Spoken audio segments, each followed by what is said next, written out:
Okay, all right, then we're gonna start. Hello, everybody. Welcome back to the Uneducation Station podcast. Of course, my name is Zach, and I am always here with my hostess with the mostest, Arthur. I'm Arthur. And today we have a guest with us. He is a returning member of the random group of homeless people that we bring along every once in a while. Yes. Christian Cha. Hello. Hey, welcome back. Welcome back to the new set. Feels great. It's a new change from the table, that's for sure. I know, right? How's the couch? It's good. Good? Yeah, when we shot the last episode, we didn't really show the couch, but now we have the couch. You next to Poyo. Say hi to Poyo. Hello. Finally get to use my damn plushie in my shot. Because I bought that plushie, right? With IMA, the VTuber I watch. I bought it with her merch and it was like, oh, this is gonna be a cute, like, small plushie. I could just put, like, I don't know, on my desk or something, or on my chair. That shit's massive. So it's like, where am I gonna put it? But now it has a home. It has a home in the guest couch. It's good here. It's another guest. It is another guest. And I was about to say, we should get her all mic'd up and everything. We probably, it kind of is, but you can't really see. I don't know. You can't really see. She has a lot to say. But yes, welcome back. I really, in some ways, I do kind of miss the desk, but this is just a little, this might be a little better. I don't know. How do you feel? It's a little more relaxing. A You lot think? more comfortable, I would say. That's good. That's kind of what we're going for, right? So I'm glad that you can say that without me putting it on a writing card so that you can say it for us on camera. Read the teleprompter. How have you been? Been good. Good? Lots of grinding from just work and school, I guess. Just Yeah. the normal college experience. So, did you take a break from school at some point? I swear you did. I did. Yeah, So right. recently, I've been changing majors like crazy. Right. As we all do. I was chasing a biology major when I first started, thinking, ooh, let's go straight to uni.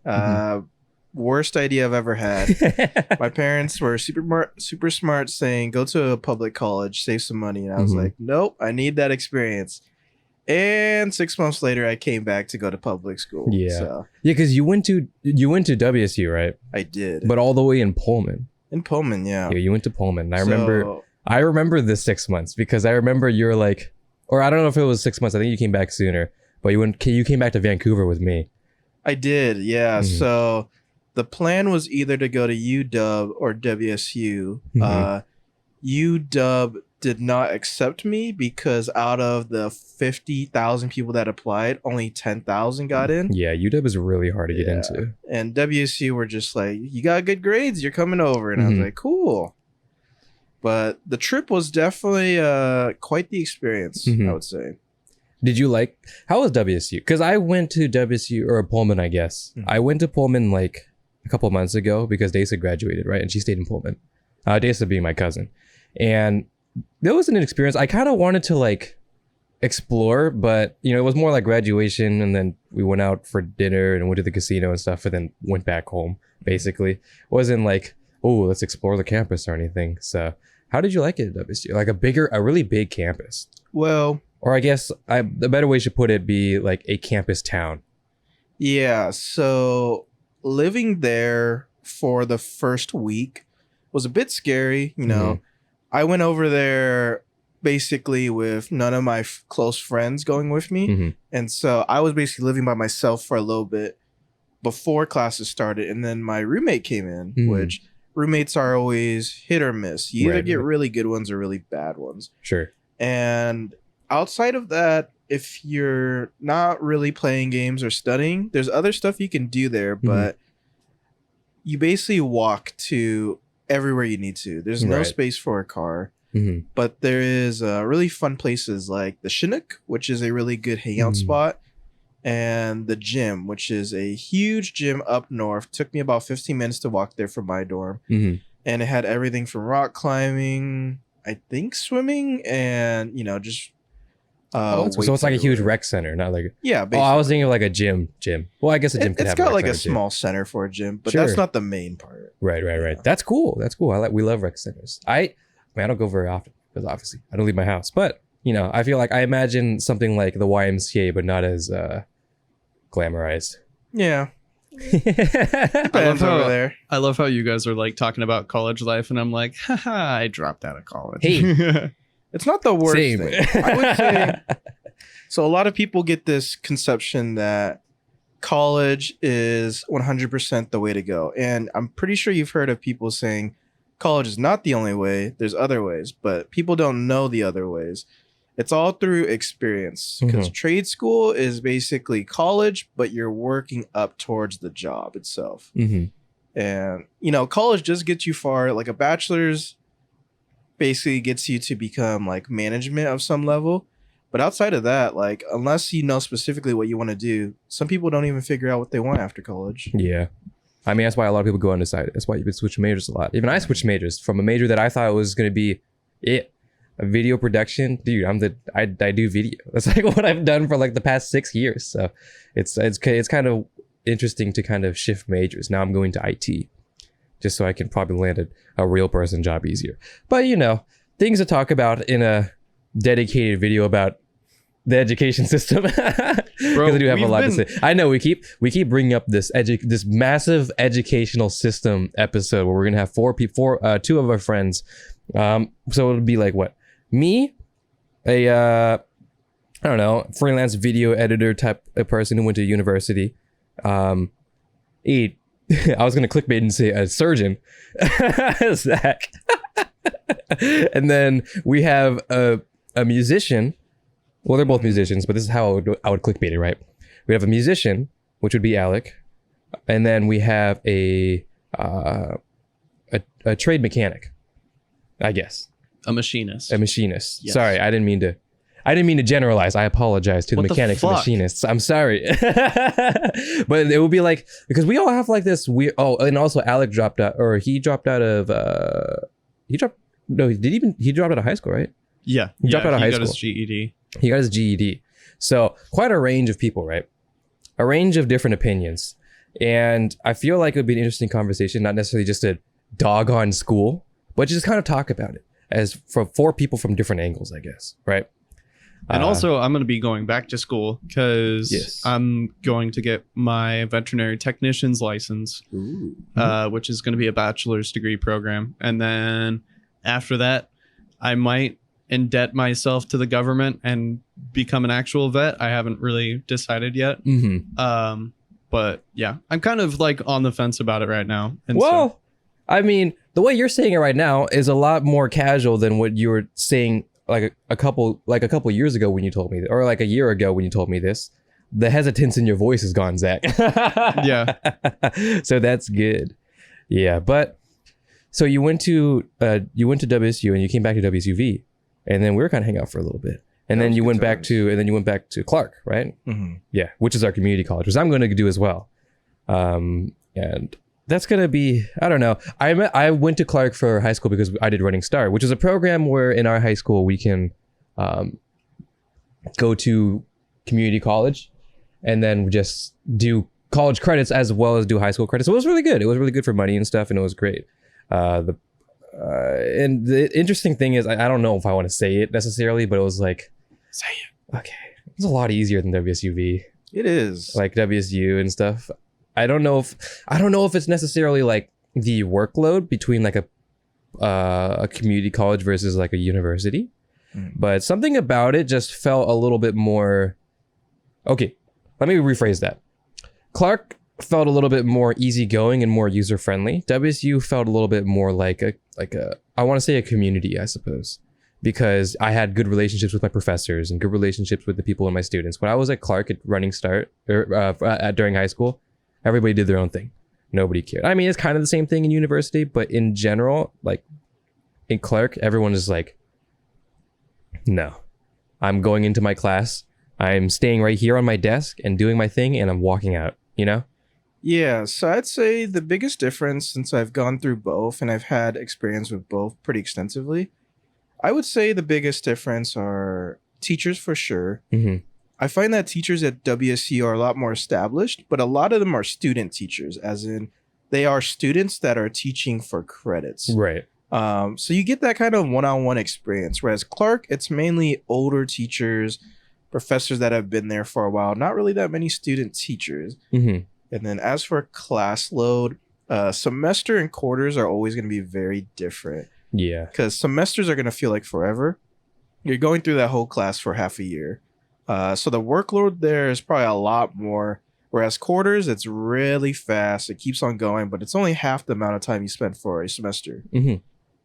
So the best thing you can do when you're spending time on quarters is to make sure you get that information quick and easy, because if you don't, you're going to fall behind. Whereas WSU gives you a little more time to, expand on your knowledge, learn a little bit, actually know what the tests are. And I guess I would say WSU has better teachers, but you also pay a premium for those better teachers. Right. Yeah. Yeah, I could agree, because I feel like a lot of, not to say anything about like community college teachers, because they also have a lot of experience as well in their field, of course, right? They also probably have teaching degrees. They also probably know exactly what they're talking about, and I know that because all the professors that I've had at Clark College, which is again the community college, they've been knowledgeable. They know what they're talking about. It's just, this is kind of the job where they ended up, I suppose. But I feel like when I was at WSU, everyone felt like specialists. Like everybody was probably in my video production professor, right? He was doing video production. He had done video production, and that type of stuff. My geology teacher, because I had to have a geology class as a video production major, right? Oh yeah, makes sense. Right. He's always on the I guess the field, I guess, right? Doing the I'm saying random weird words, right? Field studies and tests and being out in the world and doing those type of things. Looking at rocks and shit, right? As you do as a geology professor, right? So, it's not, I don't know. I feel like the people at Clark, they do know their career in the profession. The professors, I suppose, they know their career and profession. And then at universities, they're like specialists at it. Yeah, I would agree with that. I see. A lot of, I would say, Clark teachers, a lot of them want you to really just get ready. Yeah. A lot of people actually start from universities and retire at public colleges because it's a lot easier on them, from what I hear. And then they just retire as they spend the last of however many years they want over at the school teaching. Interesting. That's a good idea. I like that. Yeah. Yeah. WSU is a really good starter, though. Yeah. That is perfect school to start. I think so too, especially if you're near, not a lot of people watching are probably near Vancouver, but yeah. I think you brought up a good point though, where it's just like how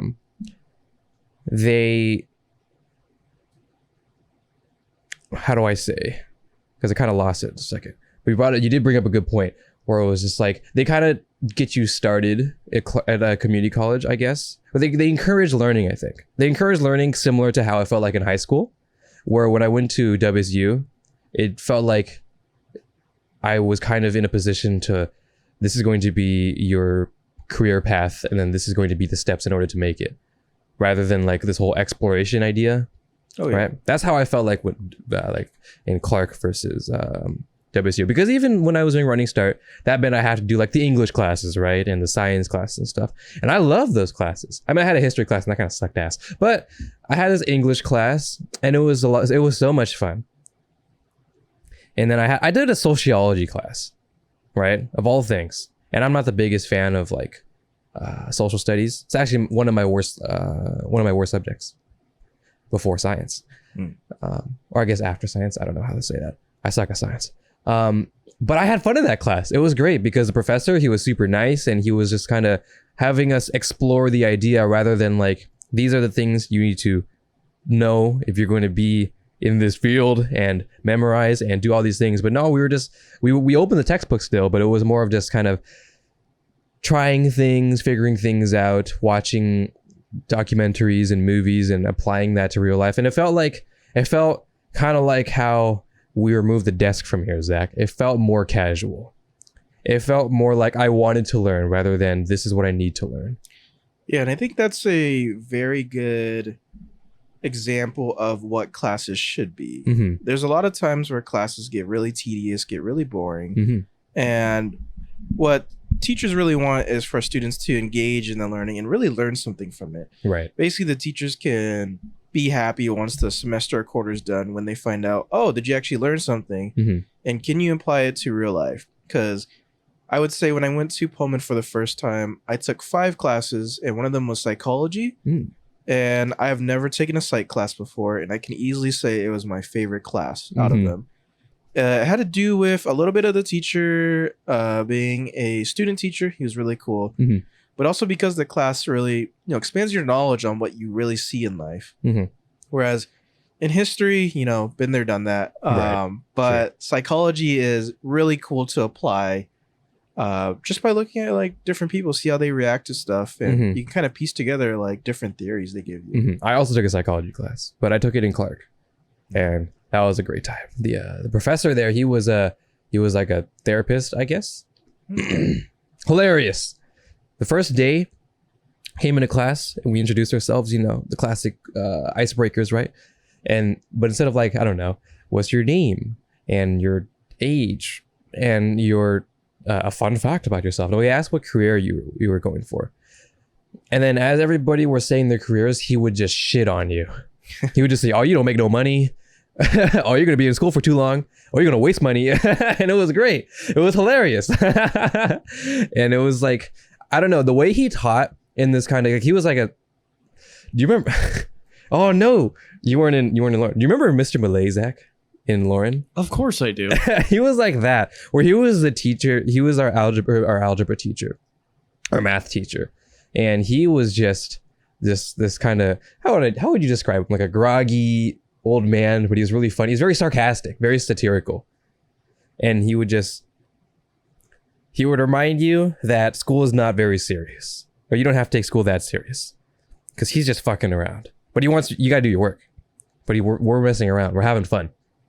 It was one of those situations where you just needed to do enough of the work to where you could get the grade, and then the rest of it was just kind of like, he was one of those teachers that didn't take his job too seriously. And we've been talking a lot about like how, but not in a bad way. Not at all. Not that he was a lazy teacher. There are just some teachers that I've had that just act like their job is way too serious. And they act like their class is the most important class out of all the classes they're taking, and it's like, no, this is a fucking world studies class. Like, hey, cool, I don't know what I'm gonna do with this because I'm gonna go to school to be like a band director or whatever, right? And the perspective for me for school was really interesting because I originally was going to school to be a band director. And then I dropped out of Clark, and then I did it's kind of like a similar program to what Jackson did for like his trade. It was just kind of like in the medical scene. And so so what I ended up doing was a year-long veterinary assistant program. And so we ended up learning a lot about like biology, anatomy, all of that kind of stuff, and like learning how to apply a lot of the things that we were going to be doing, like scrubbing in for surgery, or like, and it just kind of made it so that I had hands-on experience with some of the things that we were doing before I just kind of jumped into the field, which was really helpful. And then I ended up working with a freaking surgeon, and that was a panic attack of a job. Well, that was your first job. That's quite a job to be an assistant for a surgeon. It's a lot of investment when you're not really going for surgery. Well, not specifically. Yeah. I mean, it was one of those situations where it was like, I feel like I shouldn't be here. And then, come to find out, I probably shouldn't have been there because I was like horribly underqualified to be there. They were just like, you seem like you could do it. Like, we have faith in you. Right. And, I was there for almost a year, and it just kind of turned into something that I did. And, all of the stuff that I learned from that job, now I apply to my new job, which, is working as a vet assistant at the Humane Society in Vancouver. So. Much better. Yeah. Oh my gosh. Dude, okay. I find that a lot of times when I talk about work, I just end up telling stories all the time of just like random crazy things that happen. Like on Saturday. Well, I don't know if we want to go down that rabbit hole, but is it bad? What do you mean? Well, I mean, it's not bad. Okay. I guess to put it this way, the dog lived. Like, it was fine. Oh my God. Oh, God. Okay. You guys just got so stressed out. I got so stressed out. That was a. I didn't even know what animal it could have been. It could have been a fish. It could have been a capybara. You never know. Hey, capybara needs to live. Capybaras. Anyways, so yeah. So I came back from lunch on Saturday, and there was this dog that we had living at the shelter that ended up getting like the little ring on a leash or on a collar that you would use to like clip the leash. It's like a little circular metal ring thingy madoo-bobby. Yeah. Sure. Yeah. He just did one. He goes, yeah. That. Yeah. I'm like, yeah. So this dog somehow managed to get it wrapped around his tongue. Oh, geez. And this little ring was about yay big, and it was a big dog, like a labradoodle with big tongue. And we ended up having to like outsource to a bunch of different people. I called Jackson and I was like, hey, do you have like bolt cutters? And he was like, I don't know, maybe. And then I sent him on a wild goose chase. There were other people who were trying to find people who had like a particular size set of like bolt cutters that would be small enough to where it would fit in between the tongue and the little ring thingy, but strong enough to cut it. And for some reason, they use fucking military grade stainless steel for this shit. And it was like, no matter how hard we tried, we could not get the damn thing off. And we ended up having to use an angle grinder. Oh, no. Yeah. We ended up, I'm glad you prefaced this by saying the dog lived. This makes me a lot easier. This makes it a lot easier to listen to. Because right now it'd be like a roller coaster. right now I'm feeling like, oh no. Yeah. So and obviously we didn't know this at the time, and so we were sitting there freaking out like, if we can't figure this out, this dog's gonna have to be euthanized because dogs can't live without a tongue. It's like trying to live without a big toe. It doesn't really make sense. Might as well just take the whole thing off. But that was a weird analogy. But basically, we ended up having to use like an angle grinder to cut it, and the tongue is one of those things that if you get like a tiny cut, it just bleeds like a motherfucker for no reason. Mm-hmm. And so, there was just blood everywhere. It looked like there was a murder scene. Oh, man. And so we ended up getting it off. Woo! Everyone was like so hyped. And, I felt like we all just needed to go to the bar and get a drink after that because it was so fucking stressful. And so, of course, I had just gotten back from lunch. Nobody else around me had gone to lunch yet. And so everyone else went to lunch, and I was kind of responsible for making sure that the dog woke up okay. And we ended up using a anesthetic called Propofol. Propofol is one of those drugs that, I guess the way that I used to describe it is it's the drug that killed Michael Jackson. Oh, okay, but where are you going with this? So the people who killed Michael Jackson, they used way too much of it, and it ended up slowing down his heart rate so much that he died. Okay. But basically, what happens though is when they wake up, you're awake, and it ends up causing like a bunch of, especially dogs, they'll just wake up like absolute crazy people and just start losing their shit. And so, obviously not fun. And that's why we never really use it. We just had to use it for this dog because it just was refusing to stay asleep. I wonder why. Mm-hmm. It's a big angle grinder against its tongue. I would not be asleep either.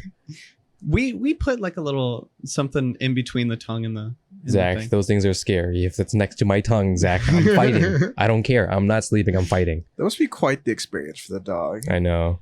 Imagine being awake for that too. It's just like, oh my goodness. He was asleep. Well, yes, but you said he was having a hard time sleeping. Yeah. Well, okay. So the plane of anesthesia, there's awake, asleep, right, and dead. Dead asleep. Dead as Yeah. dead as fuck. I'm dead as hell, boy. So you kind of have to walk that fine line between awake, asleep, and too far asleep. And so you kind of have to stay in between that awake and asleep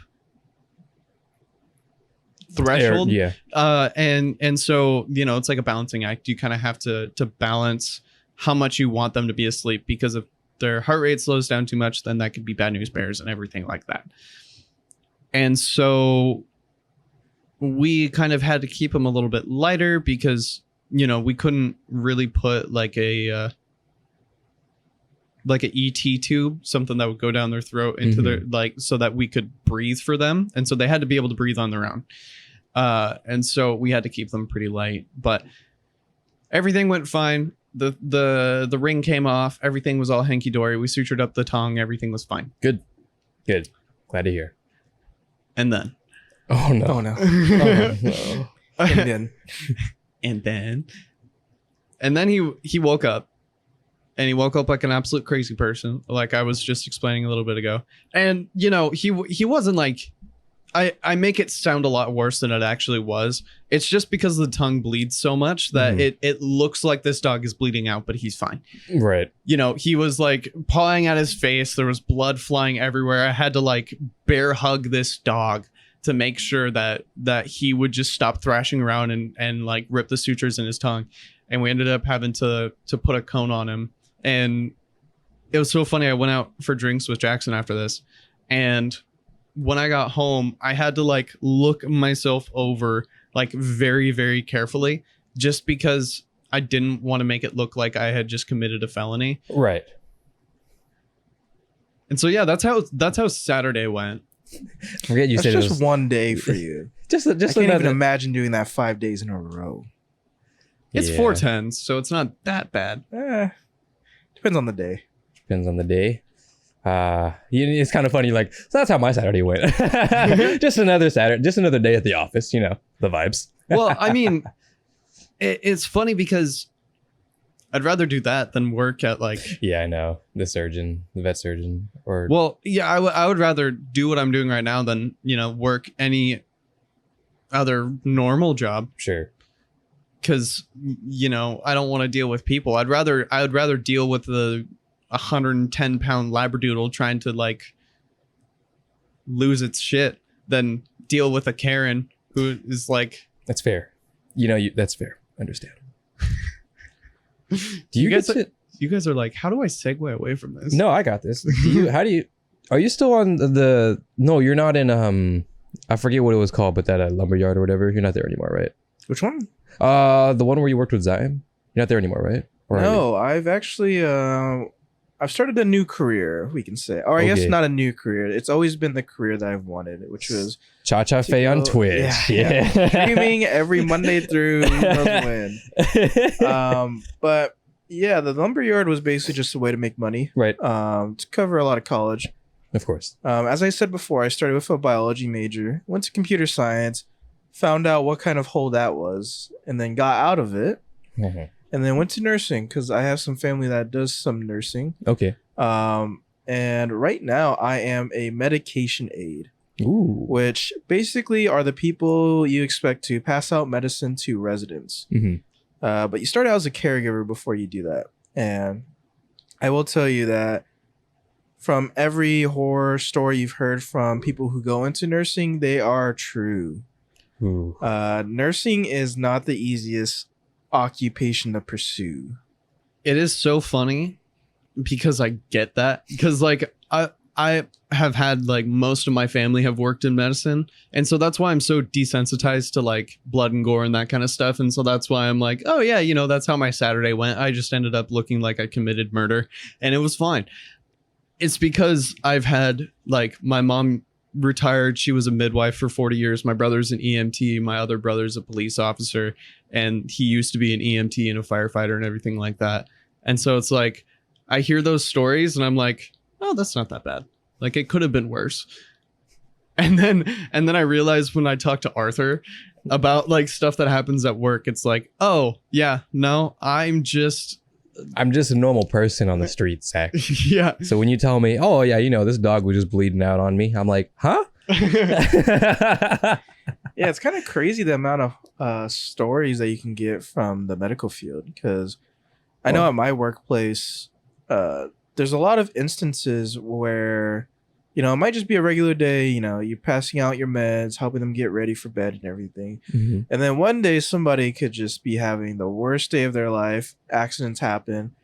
Like one day I can say, I was working in a different area of my workplace, memory care. And, I worked there a lot when I first started. And it was fine. But there were days. That? So memory care is a place for people that have higher levels of dementia. Mm-hmm. So they require a lot more care, a lot more time. And basically, it's a big social space because it has a lot of other memory care residents as well. And, they kind of socialize with each other. And that's what they really want to happen over there. Mm-hmm. But there are stories of where you need to be a little more physical with them than, say, like an assisted living area where people are basically still with it and they need less help. Mm-hmm. Because I've had times where I passed out meds and, day went by perfectly fine. And the other day I got hit in the stomach. I got choke slammed down and, all kinds of stories. But what I've learned is that no matter what you do and how much you get paid for it, you always got to chase something that you like. Because I know there's other ways of making money outside of nursing that can make me double or even triple as much as I would make potentially in the future. But nursing is something I want to get into because I want to help people, not necessarily a specific group, just people in general, see how it's like. Because I've had families come over to me, both good and bad. I've had really bad ones where they start yelling at me for no reason, and I haven't been there for, like, let's say a week. And I'm like, hey lady, I have no idea what's going on. It's, it was the other guy, I tell you. But there's other days where they're just really appreciative. And it's a really good, big thank you, pretty much. Because it's, like I said before, it's hard work to get through. I personally haven't had mental breakdowns, but I've seen it with a lot of my coworkers. Some of them have just been so exhausted. I've been exhausted. But, families do know that, like, you're taking care of their family and they want to make sure that they appreciate you. So that's basically what I want to get paid with. Obviously I want to make a lot of money, but yes, of course, like good payment. But who doesn't? I know, I think, exactly. I think it's more of like technically, right? On paper, as long as you pick a suitable career, you will make sustainable money. Just in general, some will make more, some will make less. Some will make a lot more, some will make a lot less. So that's more of like a given. So then it becomes do you like your job or not? Simple question, right? Because I mean, there's tons of fields, right? Even myself, right? Although I'm moving from video production to IT, technically, I still do my video production stuff. I still edit and stuff, right? But after doing it for 6+ years now, I'm just like, at a certain point, it becomes very tedious. We're talking about this the other day, right? Where I've been doing it for so long, I'm just copying and pasting keyframes and cutting and just doing all this boring work, right? But a passion comes when, or you have to find the factors where the passion re-enters, I suppose. Because while I do it for so long, the reason why I enjoy still doing it is because of the feedback I get, because the criticism I get, because of the nice comments, the bad comments I get. This kind of interaction I get with people that make me want to keep working on these things, right? And that's why I still, although I don't necessarily edit my Call of Duty montages very much anymore, I'm still in the space and I still try and create what I can as far as my role as a on-brand video editor, I guess, right? I still try to keep that and I still try and make sure that I can help people. And these days, mostly what I do is just, I always have my DMs open. People just ask me questions and I just answer them. And I just help out because when I was a young Arthur, a young Anuki boy learning his way of the After Effects, right? Of the computer, of the cutting in the clips and the Call of Duty and the trick shots. I didn't have shit. I didn't have anything, right? I had a couple of YouTube tutorials, and it was all just, hey guys, welcome back. After Effects episode 204. I'm like, oh my gosh. I didn't have like, as someone starting out, I couldn't just ask the really popular editors to like, hey, how do I do this? How do I do that? Because for one, back in the day, even if you had Twitter, they didn't have open DMs, which meant that, you know, anybody can DM you, right? As long as they accept the request. Twitter didn't have that. So I guess, I don't know, you can tweet at them, I guess. They're not going to respond. I mean, it's not, part of it's some ego thing, but also it's like, I don't know, maybe they're busy, or it's like, I don't want to, there becomes that stigma of like, I don't want to ask like your role models, right? Or anything like that you don't really have a connection to. So it's like, okay, well, I'm on my own. That is not a good thing. You cannot be on your own in this environment, because you're going to not know you're not going to learn anything as far as like morals, I guess, as far as values, as far as your value in the space, because you're going to develop an ego. You're not going to know, you don't want to have a frame of reference. So you're going to just have yourself as the only frame of reference, and you're going to judge others from yourself. And I've seen it happen, and that's why I say it. So I try my best to, even though I don't edit very much anymore, I've been doing it for a while, and I know After Effects from the back of my hand, because even though I thought I didn't know it, I didn't edit just literally not too long ago. It's in a Discord call with some other editors, just had a time, you know, and I was like, oh hey, I didn't edit. I thought I couldn't do it anymore, and I did it. I know these things, right? And when you get into, I guess, a profession, right? You have these things that you know, and then it's like, okay, I could probably help out. I can kind of, if you have a question, sure, I can help out. And then this is where IT came in, I guess. Generally, it's not a really grandiose story. It's more like my mom was like, hey, you should do IT. I'm like, oh, sure, I'll do IT. And then that was it. And then the credits rolled. It's so funny that you mentioned that you were just kind of sitting talking to your mom, and that was how you got into the idea of going into the IT field, because that's pretty much how it happened with me in medicine. Mm-hmm. I was talking to my mom, just sitting on the couch, and we were just kind of hanging. And this was like right after I dropped out of college. And I told her, I was like, Mom, I have no idea what I'm going to do with my life. And she was like, you do well with animals. I think that's something that you do really well in. Mm. And it wasn't 24 hours, and I had already enrolled in the veterinary assistant program that I did. Nice. And it was one of those things where the light bulb turned on, and it was just something like, oh, I didn't even think of that. And, you know, I imagine it's similar with you and IT, because that's something that you have had so much practical experience with. And, you know, now you're able to take it and apply it somewhere else. Sometimes independence is nice, right? Yeah. You know, you love your parents and all, but sometimes moving out is nice. Sometimes going, or even simply just going out with your friends is nice. Not having to worry about like them looking after you is nice, you know. But sometimes when it comes to critical situations or critical moments in your life, it's nice to just have someone give you an answer, because it's hard to find that answer, right? It's hard to be like, hey, you're 18, you just graduated from high school, figure out what you want to do. And we're like, well, shoot. And then if you are live in certain households, not so much these days to my understanding, but certain households, you're like, all right, you're 18, leave my house, go to a dorm, get roommates, get a house, get an apartment, go to college, leave my house, right? Very popular among American households. Although I think it's a lot better now. But thank God. That's the idea that at least we grew up like hearing a lot, right? We heard a lot about like, as soon as our white friends turn 18, they're like, all right, their parents kick them out of the house. That idea is so weird in my mind. It is. In an Asian household, at least. I can say that. So, in an Asian household, mm-hmm. as most people, or as some people would know, mainly consists of the father, the mother, the grandparents usually, mm-hmm. if they don't have their own place, and then the children. Mm-hmm.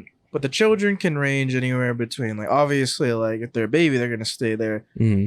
But my cousins that live in Colorado, they still live with their parents, and they're about their 30s, and there's no shame with that. It's a lot of learning from like jobs, comfortability, and when they are ready to move out, they are ready to move out. Like me personally, after college, I left to go to WSU, like I said before. I lived there for a little bit, came back to live with my parents for a little bit, and then did schooling here and there. And then there was a time where my grandfather had passed away, and my grandma was by herself basically with my uncle, but she wanted to move out from my uncle's place. So she decided to live with my parents. And in that scenario, I was given basically an ultimatum. It was basically my parents wanted all the little kiddos to have their own rooms and my grandma to have her own room. But there's a problem with that. We need an extra room, which we don't have.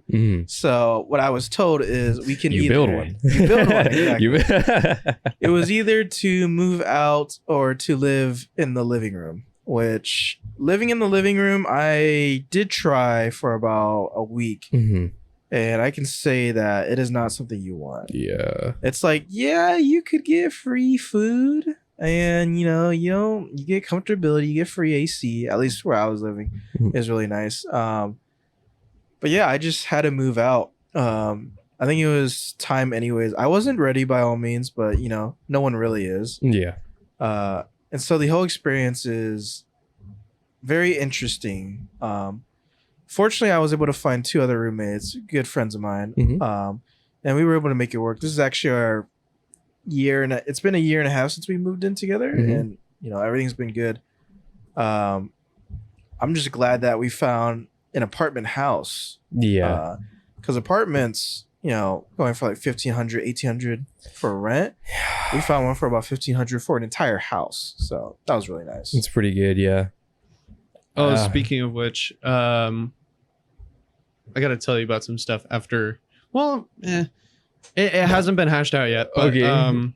Yeah, I think Jackson and I might have found a good place to live for like eight months to a year. Ooh, fun. Like for the music house type thing. Yeah. Oh shit. The jammies. Yeah, we plotted a house as well. But that was a time where we thought the housing market wasn't going to be bad. But then it's terrible. Yeah. Then it was already bad. And then it got worse. And despite me, I know when you look at me, you think, oh, that guy's an adult. I don't need to check his ID. I know. But I'm actually not quite the adult because I haven't gotten to I think the term adult is weird. I think that you become an adult, not when you do taxes, not when you enter a career, not when you have children.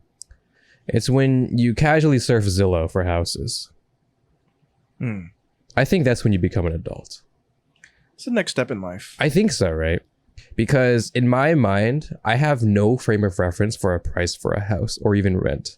I just think rent is a lot of money. I mean, I live with my parents, so that's fantastic, right? I personally don't have to pay rent. Some people pay rent for. I mean, if I have to pay rent for living here, that's okay. But I'm blessed to not have to for living in my parents' house still.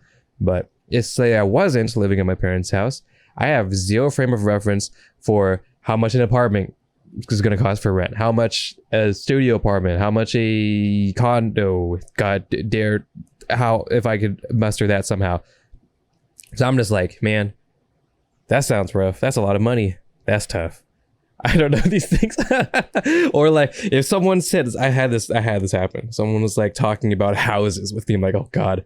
And they're talking about prices and they're just saying these numbers. And that's so arbitrary in my mind where I'm like, yeah, that's not a bad price for a house. I don't know these frame of references.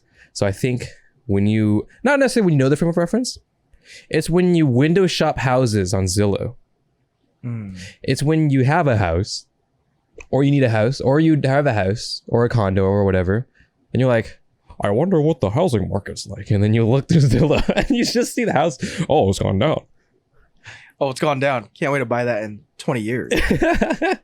Oh man, I can't wait to be on a 40-year mortgage.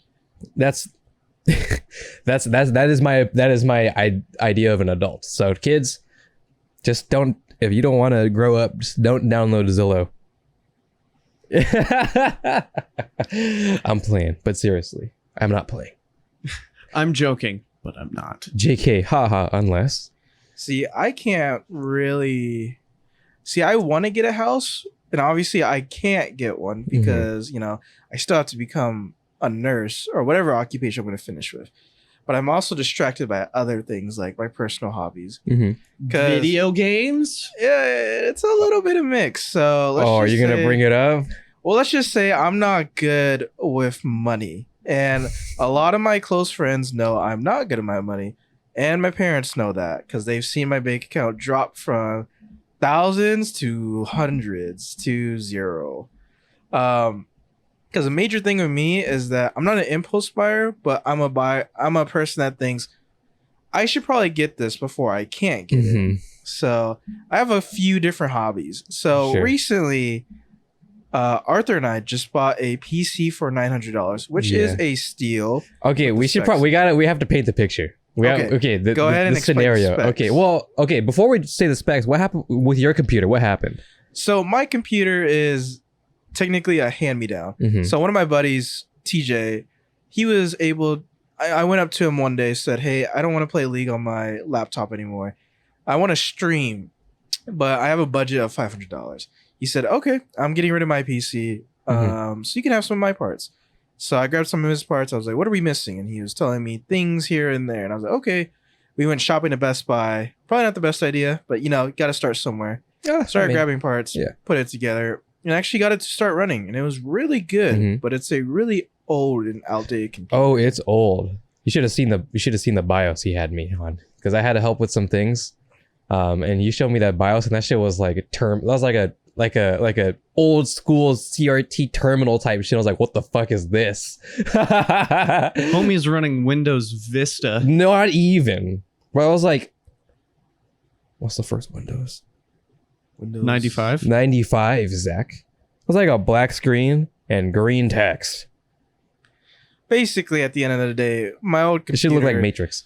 It wasn't terrible per se. It allowed me to stream, but just not to what I wanted. Not lag, basically. I think the idea started... Okay, we're going to derail just for a brief moment. Actually, no. Remind me that I have something to say about old computers, Zach. Remind me after this story. Are you going to... Remind me. Yes. So, your computer wasn't really up to snuff. But what happened to your computer in literally last weekend? Well, let's just say I'm not the smartest person. No. So, I have a hard drive that is filled with files. And I mean everything. Because... A lot of homework. Homework. Previously, I had bought basically 2 1 terabyte hard drives. And put it into my computer saying I need extra space just in case I'm going to download something like Call of Duty, Modern Warfare, something big like that. But Warzone, Satch. I never got to the part where I needed to move those files onto those ones. So this whole time, I'd say about 2 years, those have basically been empty. And my main hard drive that literally has everything in it could not fit any more space. So my smart mind was thinking, let's just move the folders over. And I was like, let's just move the biggest one, Steam, in all its folders. Well, let's just say it wasn't a good time. I re-downloaded, got rid of Steam. Well, what you did, to my understanding, from what I heard, you just took the Steam folder, which was in your local disk, your program files, and you just dragged it to a different folder. Yeah, and once that happened, every game connected to Steam could not be loaded. Right. Because the file could not be found. And... Well, there's a problem with that, right? And I think it more has to do with your computer itself, just being old and not really know what to do, I guess. Maybe some sort of platform issue, some sort of protocol issue. Because, okay. Gotta push the glasses up for this, because we're about to get fucking sweaty. All the women have left. I'm just kidding. So. There were never women. Hey, my mom watches, Zach. I'm just kidding. She doesn't. Hi, Mom. Oh. So if you were to do this, right, you just take your Steam folder or your Epic Games folder or whatever, just big library folder or whatever, and like, let's just move it to a different hard drive. what would happen, literally all that would happen would be like, generally, I mean, things can be up in the air. It's computers. Stuff might happen. And this is more of an up in the air thing. On paper, what would happen would just be files not found, etc., etc., etc. Hey, this is missing or whatever. You won't be able to open Steam because Steam is trying to go to its original folder that doesn't exist. It might create new folders to try and mimic that Steam folder because it creates temporary files all the time and stuff, and it has to put these things in your RAM. So it might do that, but then it will get confused because, wait, the Steam folder is gone. And because we live in 2022, computers are still apparently not smart yet to figure out that, oh, we just moved a folder. I know it's a lot more. There's a lot of ones and zeros involved. I get it. I understand. But, come on now. What are we doing? I feel like Apple has it. But in general, that's all that would happen. It would just say, hey, something's wrong. Oh, my fault. I'll probably move the folder back. Out of the worst, like you did, and this was correct, uninstall and reinstall. That's all that needed to happen. But it didn't work. Why did it not work? Is it because you did something wrong? Not necessarily. It's just, I think your computer was just not ready for something like that. Just not like your computer as a whole. Not because your graphics card, what was it, 1060, I think? 1060. Yeah. Not bad, that's fine. But your entire platform is very old, as we mentioned. So I feel like it was just not ready to handle what the rock was cooking. So it just died. It just wouldn't like blue screen or black screen or anything, but it just didn't know what to do. And we tried reinstalling Steam. I tried so many things. I tried looking things up. I spent like 2 to 3 hours. Yeah, it was like 2 in the morning, right? And it is at 2 in the morning where we start to get desperate. And you say, okay, Arthur, how much would a new computer cost me? And I'm like, oh no. To be fair, prices have gone back down. As most of us may or may not know, the graphics card market has not been very pleasant past couple of years, but it has gone down very close to MSRP, and that's sad to say. That's good. That's a good thing. But we're close. We're very close, and as long as the trend continues, by probably like Christmas, when people or back to school deals, Black Friday, things should be back to normal ish, or back on track, I guess. Maybe not normal, but back on track, and that's a good thing, in my opinion. But still, building a whole new computer is going to be expensive, just in general, right? And this, and it's tough because I am an advocate for getting a new computer, building a computer, or even buying a pre-built these days is not that bad. I'm always an advocate for it, but there comes a time where a real life person needs to make a purchase that is more than they would like to make. Because they have to. That is a scenario that no normal person wants to be in. Because that's not fun. I mean, it's a new computer. It's not like my tire popped, I have to buy a new tire or whatever, right? I buy a new computer and I can run all my games faster and stuff. So it's not necessarily a lose-lose. But it's still not ideal. So what we ended up trying was buying a used computer. Because honestly, it's not a market I looked at in a while, because a long time ago, I would look at things like Craigslist and OfferUp and, those type of sites or apps and such and those services. And I would look at gaming computer, and it would just be a bunch of people that don't really know what they have, and they're trying to sell it for way too high because they don't really understand that things age. And when you sell things used, it probably shouldn't be that close to the original price or higher than the original price. That doesn't make any sense, but it's okay. It's just a bunch of people who don't really understand computers very much. It's all good. Or general basic knowledge. It's all good. I also was homeschooled. I was not. They have college degrees, by the way. Probably.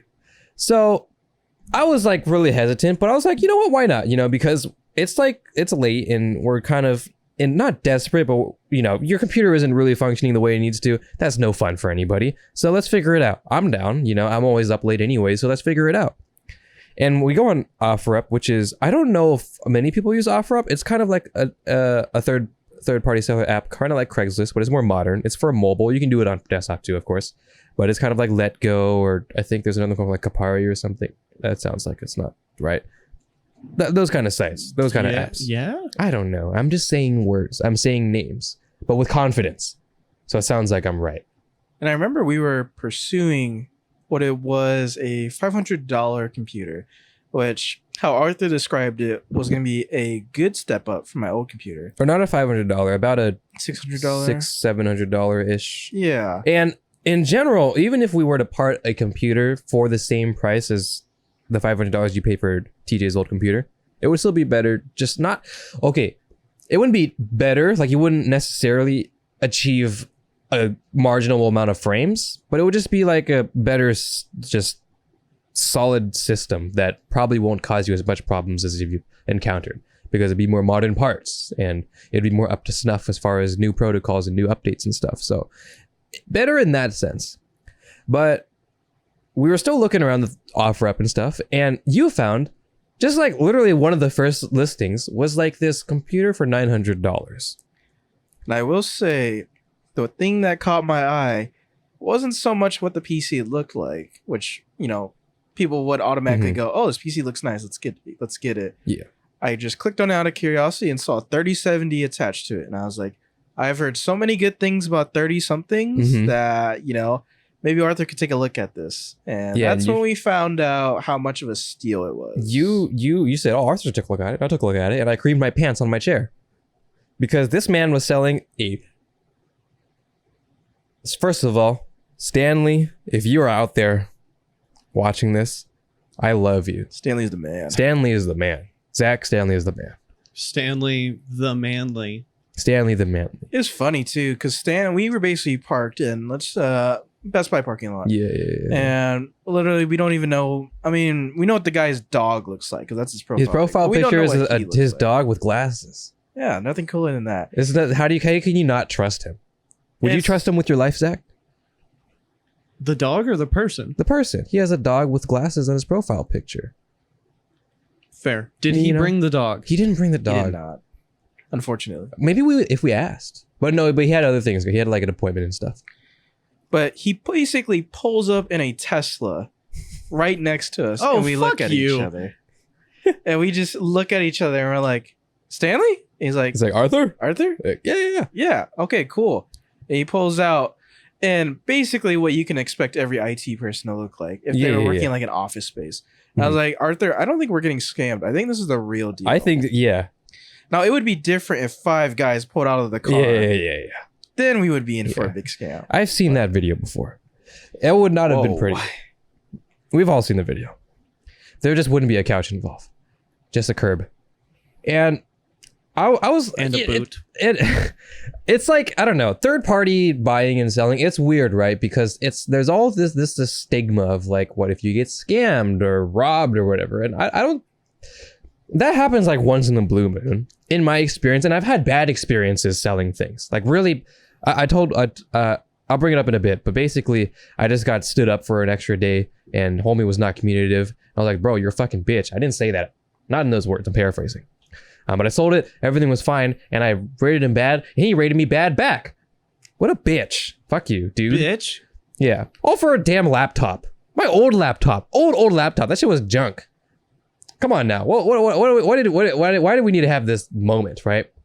But anyways, it's like, I don't know. But the reason why I trusted this man was because his listing was superior to everybody's listing on OfferUp. So let me explain third-party shopping for computers very briefly. Again, as with the preface that I mentioned, that people don't know what they're doing. And it's fine because most people don't know a lot about computers. I don't expect someone to know about a computer. I don't expect a normal person to know everything about a computer. The graphics card, the model, the blah, blah, blah, blah, right? I get it. I know. So, but that's fine because then you enter a marketplace of people who also don't know much about computers, but they just want to buy a new computer so their kid can orange justice on Fortnite as Kakashi. I get it. I love Naruto. Fortnite's my favorite game, you know? So then comes a market a section of third-party selling where they know there are people that don't know what they're doing. So they upsell, they charge more than they should, they oversell all their parts by throwing a bunch of numbers and part names and model names and stuff that make no sense to a normal person. Like they're just saying words and numbers that are so arbitrary, but you know, and then like all these numbers, oh, you can do all these games and stuff. Like literally they'll say a graphics card X. You can play all the latest titles, AAA, 1080p, 60, 140, 14, 4K, fuck it, I don't know, you know? And they say all these basically just marketing buzzwords to capitalize on a market that doesn't know what they're doing. And I don't like that. I think it's better than their mom going to Best Buy and buying a really shit computer for their son to, you know, slam an Orange Justice down. But it's still not, I don't know. It doesn't paint a good picture for us PC builders, you know? But then you see us listing like Stanley, who this man, first of all, great pictures, great product pictures, because product pictures are important.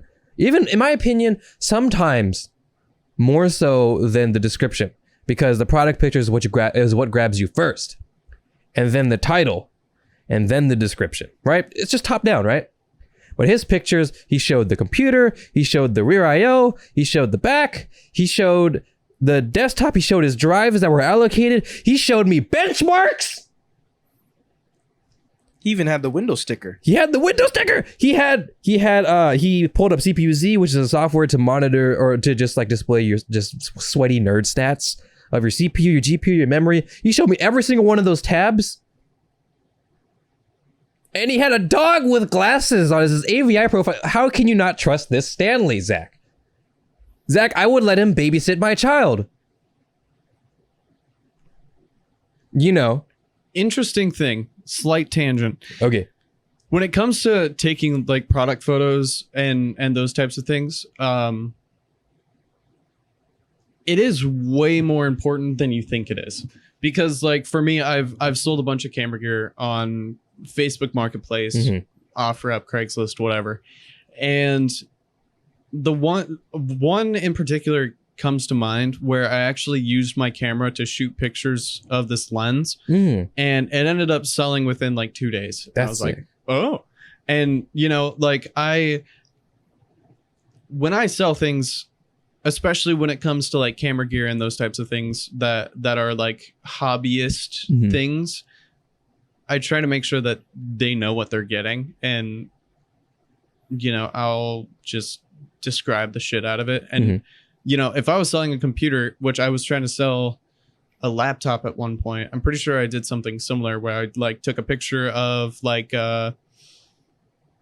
what was it in the settings, like all of your your hardware and such. Yeah. And you know, making sure that they know what they're getting and everything like that. And our boy Stanley is the fucking GOAT. He's the GOAT, bro. See, the example that you brought, or that you said about taking the pictures with the lens, the same idea as showing me the benchmarks. Yeah. Okay, so let's say, actually no, let's finish the story first. So this system is freaking goated.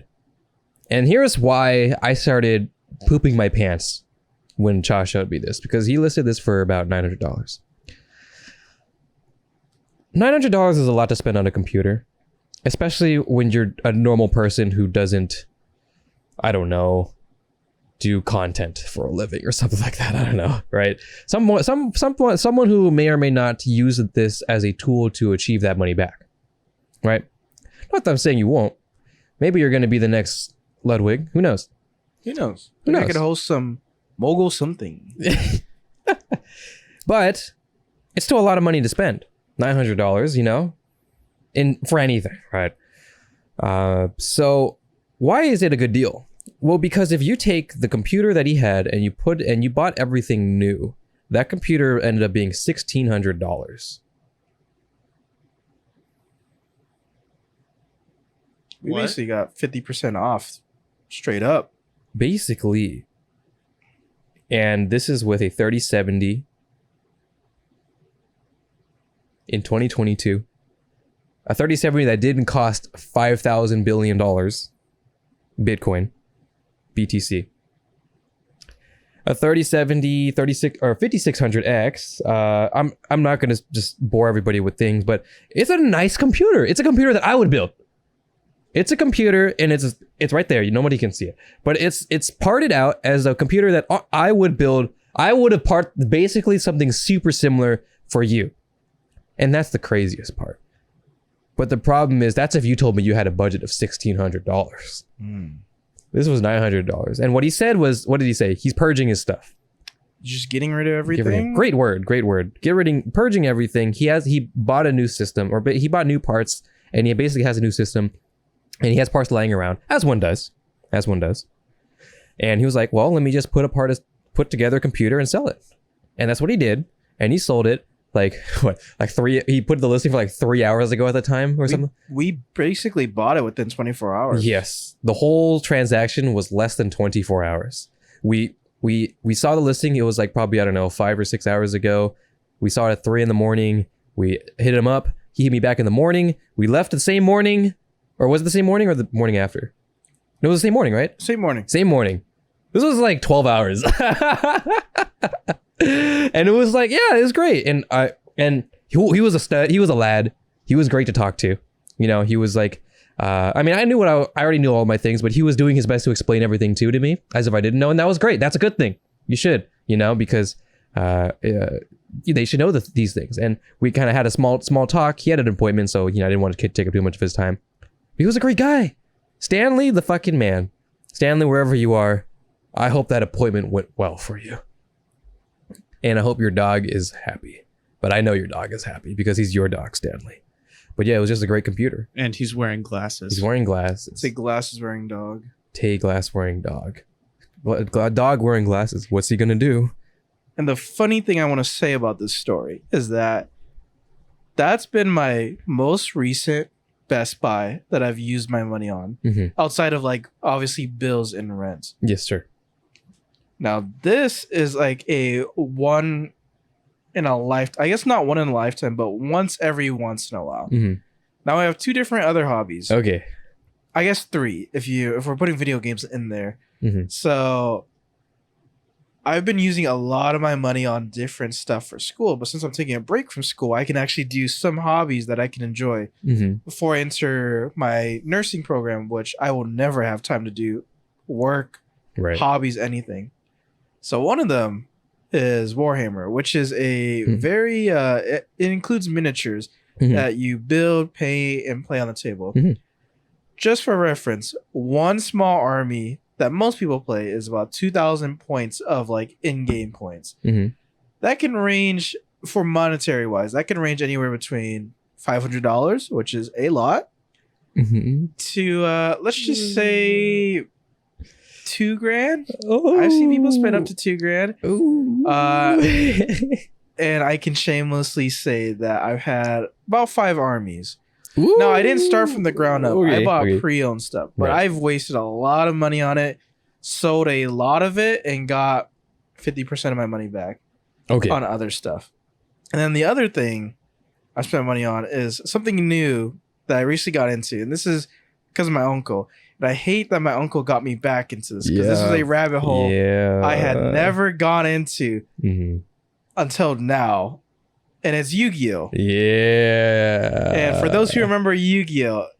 Best anime TV show ever. You probably watched it a lot as a kid or even just heard about it. And right now it is one of the hottest card games right now. And let's just say, and most Yu-Gi-Oh! Decks have about 40 cards. But let's just say for reference as to how much I've invested into it. If I took 10 of us, including me, to a Korean barbecue and it's like $30 per person, I could put 3 Yu-Gi-Oh! Cards down that I personally own, and that would take care of it and leave the tip for them. you said, are you playing card or cash? Oh. Card. That is how heavily invested I am into it. And it's not terrible, but it's something that I've gone down because I'm a very quote-unquote competitive guy. And I like competitive hobbies. Well, you do tourneys and stuff. Yeah, I've gone to tournaments, which are really fun. There are those sweaty guys, like those classic, like you would think Yu-Gi-Oh! Player, and you would think some guy in shorts or sweats, t-shirt, probably hasn't showered.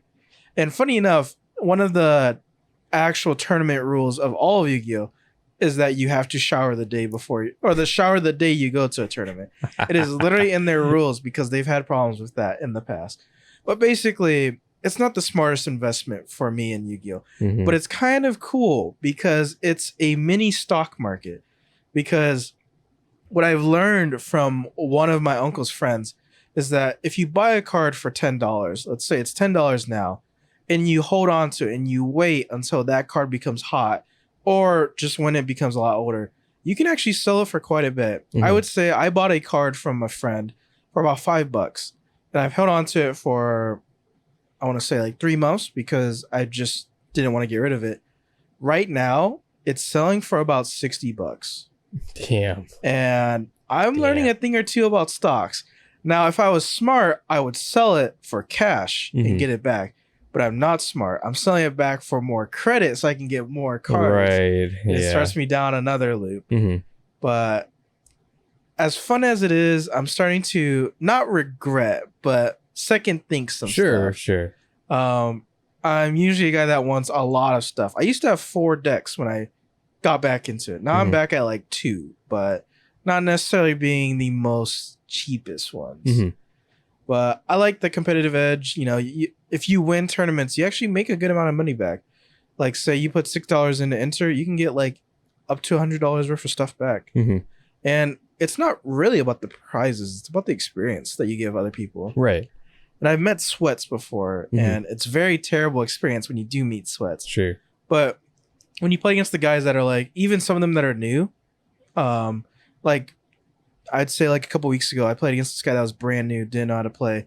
And I was just like, you know, I 2-0'd him. He basically got beat like immediately with my deck. Right. And I was like, dude, I have an extra deck that's pretty competitive if you want to try it out. He's like, dude, I can't. And I was like, dude, if you want to know what it's like on a budget competitive deck, I can get you started. And I just loaned him my deck to whenever he wants, he could just learn and play it. And that's a good experience to have. It's just, you know, teaching someone, letting them use something so they get more into the hobby. I put them down a rabbit hole, but that's their fault if they go down it.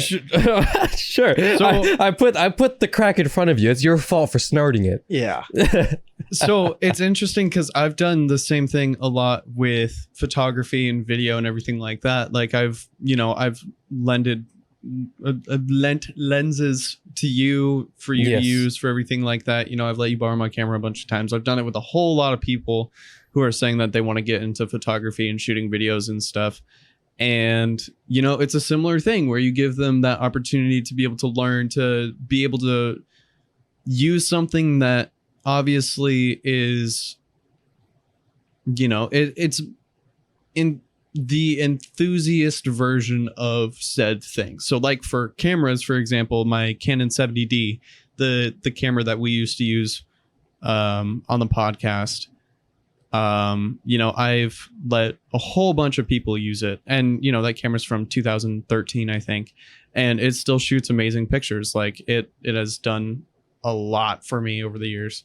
And so, you know, right now my dad has it. He's off camping. I think they're over in the Redwoods, in California, or no, Oregon. So I don't know. Places are weird. Somewhere down there. In the land down under. So like that opportunity to be able to let people try out stuff and everything like that is really, really fun. And, you know, Arthur accidentally turned me into a slight headphone enthusiast because, you know, I've been using these for the podcast, and my fault. To be fair, I've retreated slightly. You know, I bought the First Take headphones. You know the First Take? I do. You do, yeah. This is like, it's basically just one big Sony marketing thing, essentially, because they're all Sony artists and they use Sony equipment and they use Sony headphones. And I'm like, shit, well, I gotta buy these things. And I bought them, and I love these things. They're great studio monitors and they sound fantastic. They sound phenomenal. Well, you know, for what the purpose is used for, right? Yeah, hobbyism is tough. You know, it's a word I coined, hobbyism. I don't think it's a word, but it's my word now, and you're free to use it. But I think it's cool because for Yu-Gi-Oh, for example, it's not something that I've personally gotten into, but that's just because I was more of a Pokemon type of guy growing up, and I never really watched Yu-Gi-Oh. I mean, it came on the Cartoon Network, so of course I'm gonna watch it, right? Growing up, but I was more along the Pokemon side. But I feel like it was more nowadays. It's more of a, in my opinion, more of a nostalgia thing to go back into, because like Pokemon cards, right? How they've gotten really popular. Like they're still popular now, but that boom, like literally last year, where everybody was like getting Pokemon cards, and Pokemon cards was the big thing. And for the same exact so a similar reason, you could resell it and stuff, and it ended up being its own stock market in of itself. What Yu-Gi-Oh is cool is that, bro, you're not playing those Pokemon games. What do those moves mean? Well, the difference for me between Yu-Gi-Oh and Pokemon is that Pokemon's become more collectible than it has been playing. Mm-hmm. Nobody really plays the Pokemon. Yeah, no one plays that the card game, that is. Yeah, the card game. No one's slamming down energy cards. Yeah, the people who have Pokemon cards are just collecting them. I know a few. I have a cousin. I have a friend that just collects Pokemon, and most people do. Yes. Difference between that and Yu-Gi-Oh is that Yu-Gi-Oh, you can collect them, and they are cool. Don't get me wrong. Yes. But it's still one of the most competitive games you can play. It's actually, I consider, a big brain game. I consider it a big brain game because it requires a lot of combos. I have my uncle's friend again. He recently placed 6th place at a huge regional tournament, and regional tournaments usually have about 250 people, I want to say. So placing that high up is very good because he had to go through about 12, 14 rounds, and he got out with a lot of different prizes. But everybody can have the same deck, but everybody plays differently. So it allows me to do something that I like, which is think outside the box sometimes and think a lot harder about certain stuff. That's why I like strategy games. And I can get into the psyche of a lot of people, which goes back up to my last thing I talked about, which is I love psychology because you can think on the other person. And it also goes with my competitiveness. I like to think of the people I'm playing against. What are they thinking? What am I not thinking about? And it's a cool experience to learn. Very expensive experience, but it's really fun at the end of the day. And people have different things they can compare that to. But for me, it's mainly Yu-Gi-Oh video games. Warhammer is another competitive strategical game. But yeah, the end of the story for these hobbies that I mentioned is that pick your hobbies carefully.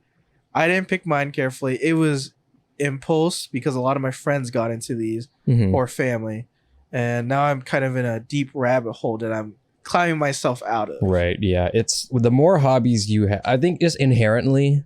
Okay. To get into a hobby, just any hobby, right? You don't necessarily have to spend that much immediately. You can dabble in a hobby and then probably honestly be perfectly fine. It's when you jump too deep. Oh, yeah. It's when you look beyond the horizon and say, "Sun, anything the sun touches is our land." It can be my land too. It's when you go, I can have this $5 thing and it'd be perfectly fine. But if I had this $100 thing, it'd be so much better. Yeah. And that comes with everything. That comes with headphones. That comes with microphones. That comes with music. That comes with any hobby, right?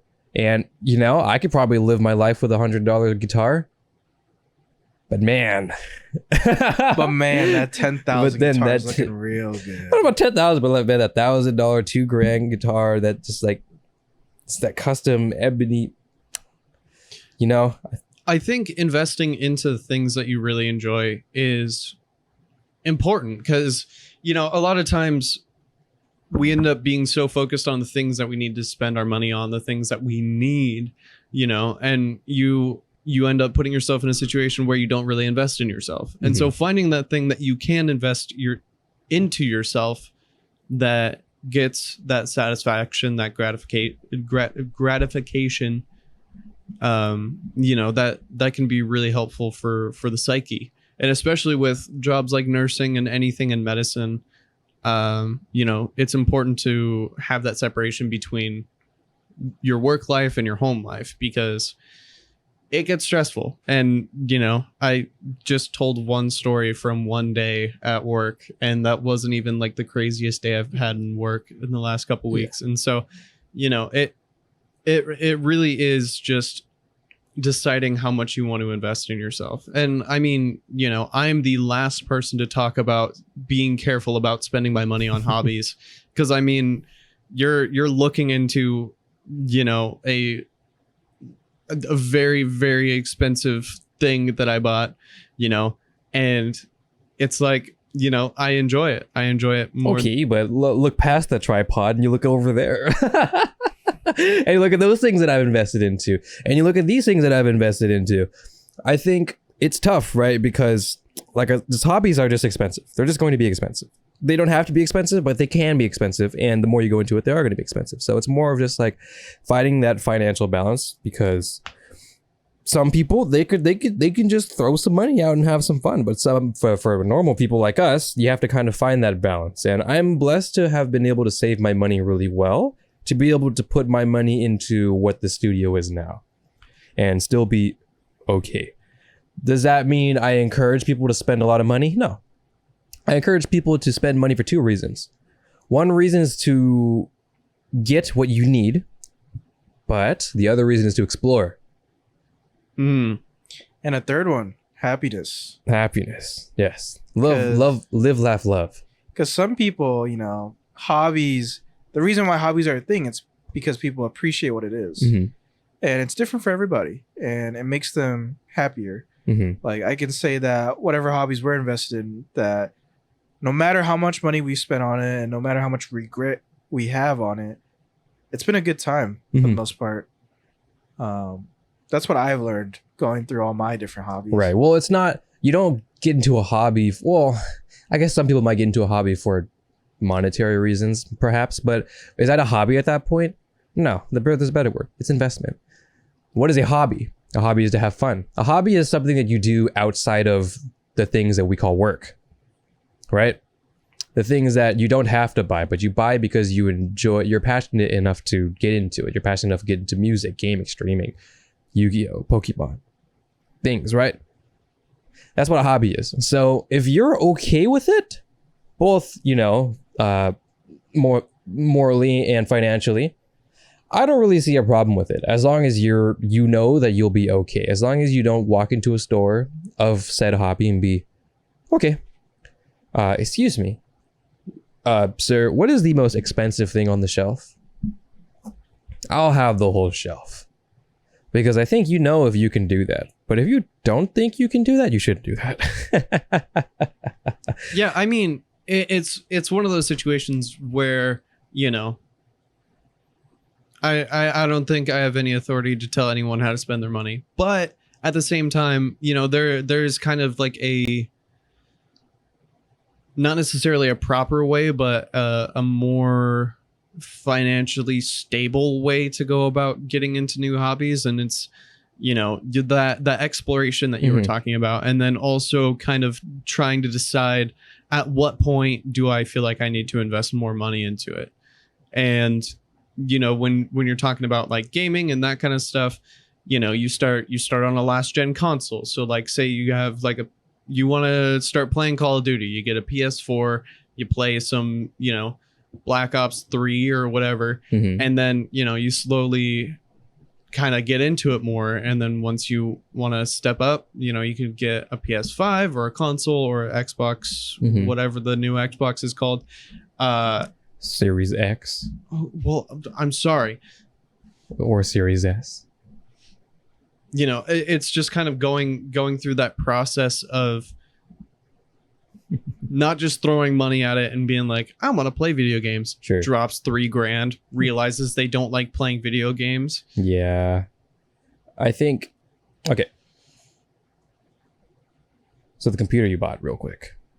Just going back to it, because you mentioned impulse purchasing. We touched on it a little bit, and the justification was that it was a good price. But it's hard because growing up in an Asian household, I've learned the value of money very quickly, and I've learned to be as frugal as possible when it comes to things. Now then, we've reached the modern day where we have Jeff Bezos's Amazon, and we have online shopping and vending, and my mom and I are sucked into that so hard because, you know, when we were a kid, we were young folks like us, when we were younger folk, and our parents dragged us to the mall, and we didn't want to go to the mall, and we had to just go around and go into Old Navy for like 3 hours, and like, I don't want to be here. I want to go home and play Pokemon, you know, and I want to go home and play Call of Duty and Minecraft. And then you reach a point where you have some sort of a stable income, and now you have Amazon on your phone, and now you're like, ooh, these are cool things. And now there's a difference now between the past and the present, and it's targeted ads and algorithmically based systems and structures to your liking. And those are scary. Those are very scary. I've lost to those a lot of times. It's funny that you say that. I've had lots of experience on YouTube where I could literally phone off, no computer, no nothing, phone in pocket. I could be talking to my friend about, like, say, oh man, this new anime that came out, it's so cool. I've never heard of it, but it looks amazing. And then I get an ad for that anime. Not because I'm on an anime YouTube video or whatever. I'm literally be on a YouTube that talks about, like, say, like, daily dose of internet. Mm-hmm. Say I'm watching that video, and then that anime pops up. It scares me that they're following me. They know what I'm talking about. Yeah, it pops up in like your recommendeds or whatever. Yeah, and, and I have no idea how that shows up there. It's just a weird way of tracking you. I know it ends up being more of a case of like you don't realize something is on, but like I don't know. Everybody is really afraid of like, oh, all of our devices are listening and all the microphones are on and stuff. And in a sense, I am on the team that believes that they are on all the time, because there's just no way, right? There's absolutely no way. So now it becomes a point of, are you okay with it or not? Because if you were to ask me, funny enough, I'm actually okay with targeted ads. Let me explain. Yeah. But, okay. So I used to own a Google Pixel 2. What do we know about Google? Biggest search platform ever. Mm-hmm. Everybody knows it. Everybody goes to it. Yeah. What does Google know about you? They're always watching. Google knows everything about you. They have my emails. They have your emails. They have your health records. They have your addresses. Everything is. They have your locations. They know where you use Google Maps. They know where you've been. They know where you frequent. They know where you want to go. They know your social security number. They do. I've learned after owning a Google Pixel for a year that I've jumped into, and this is what is this? This is 2019 or 19. I got it for college because my iPhone 6 was done for. And I was like, okay, I'm using my Pixel for a while, and I feel like this is around the time where that scare kind of exists, but we're more skeptical about it more than okay with being a part of it, I guess. And I have this Pixel, and they're like, oh, you should sign up your Google account and sync it to your phone, and you're this and you're that. And I'm like, oh, sure, why not? And I'm realizing very quickly I'm signing my life away to Google for the convenience of using the software nicely, for the convenience of autofill, and the convenience of seeing the ads that I want to see, and the convenience of a GPS knowing where I would need to be or where I want to be and suggesting the address that I'm most likely going to go to. And I'm finding this out very quickly. Now then, I have two choices. One is to throw my phone in the ocean, Sakata style. Or two, okay, whatever. I don't care. Sure, why not? You're like, it's either I throw my phone into the ocean and use Internet Explorer, or I just live my life this way. I let them autofill my passwords to everything, Zach. I do too. Let's just say, if they are listening, let's hope that they don't listen to the Discord chat logs. Talking about you, Eric. But I don't know if they're ever gonna. I don't know if there are even chat logs on there. But I don't think there's chat logs necessarily. I know there's chat audits, but they don't record logs or chat specifically. It's it has to go somewhere. It enters a server. It doesn't just pop in a vacuum and live forever. It exists somewhere. But that doesn't I mean, that's where we end up going to trust. You have to trust Discord and Google and Bill Gates and Stephen Bills and Tim Apple, that when Stephen Bills. When you use Joe Biden. when you use Joe Biden knows everything. When you use like iMessage, or when you use Discord, or when you use Gmail, no one's just that exists in a database, in a server. You have to trust that they don't just have someone looking at it. But it's weird because can that be policed? Because what if, thank you for panning my sound to my right, Zach. I can only hear myself on my right now. I didn't pan anything. What did you hit? We're rolling? Yep. Okay, cool. All right. Apologize for that. Don't worry. I'll edit that out. I won't.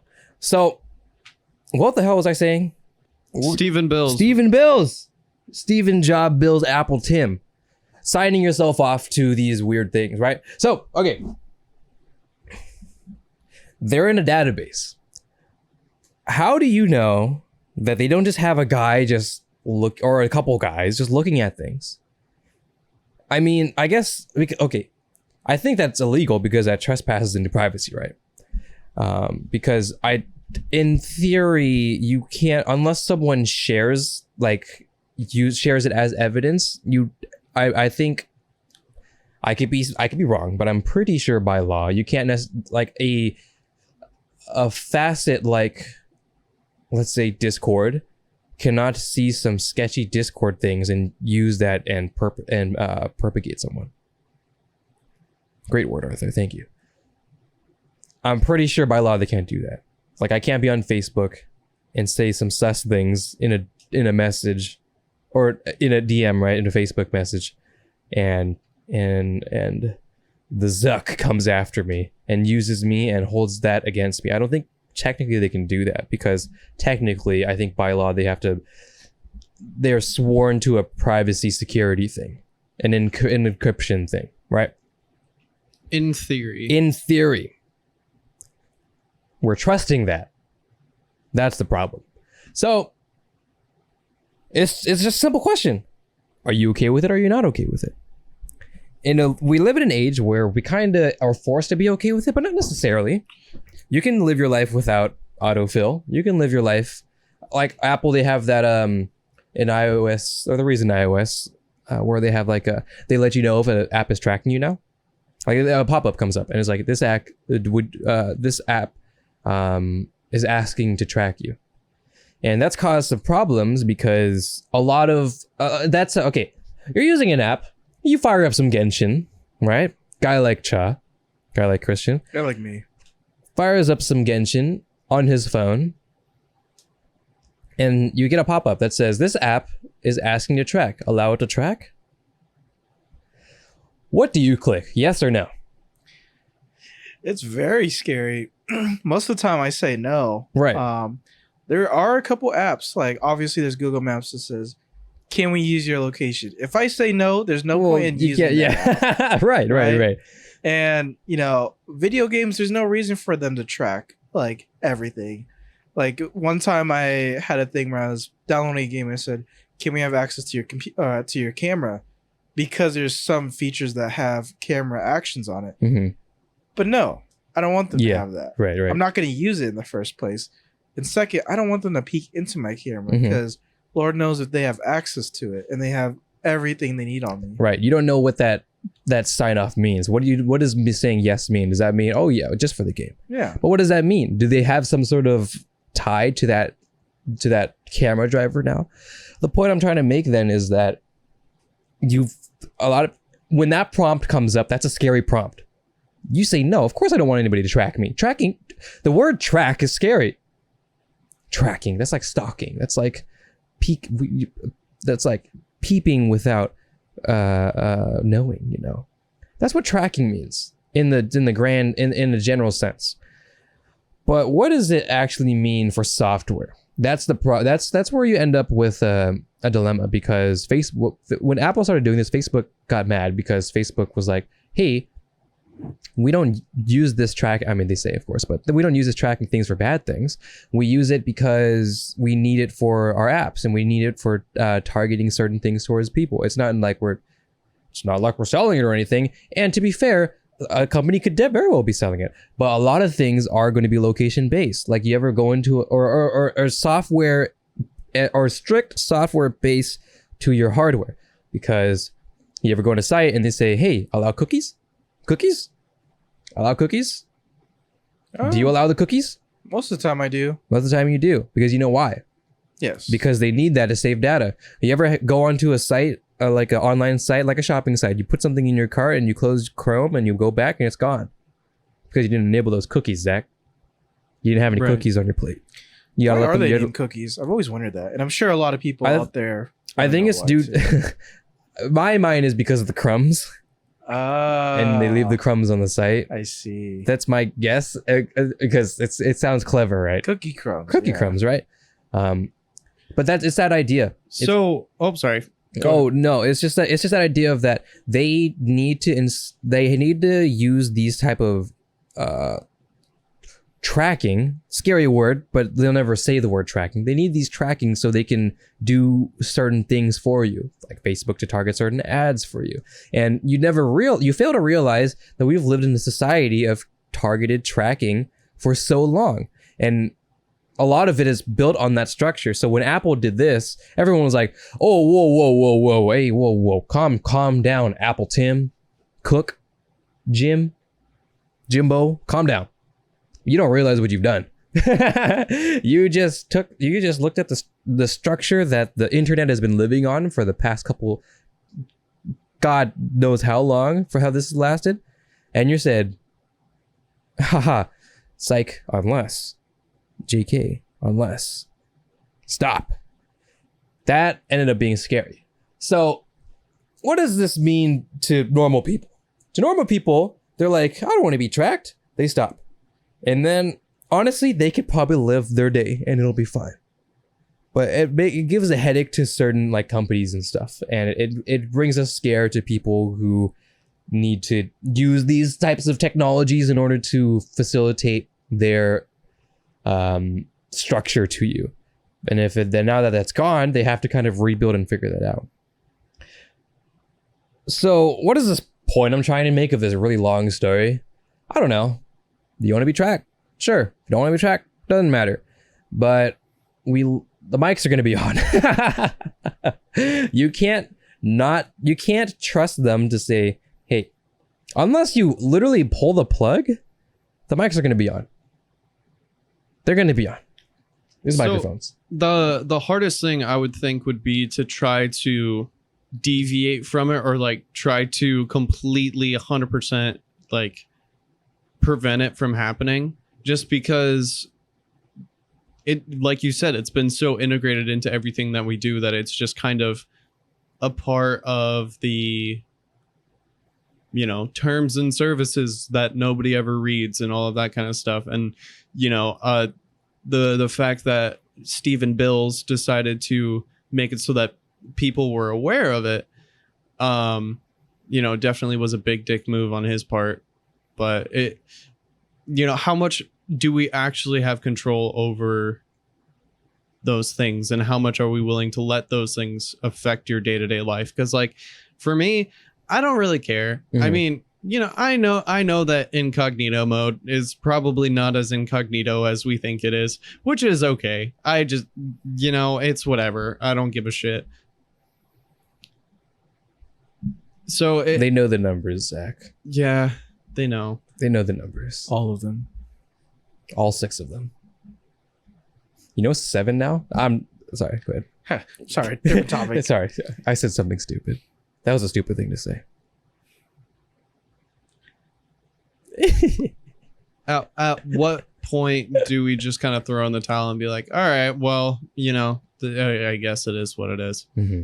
And at what point are we just kind of like, no, fuck you. I don't want you doing this. I don't want you to see all my information and everything like that that's been on the internet for the last 5 years. Fuck you. And that's where our sponsor, ExpressVPN, now.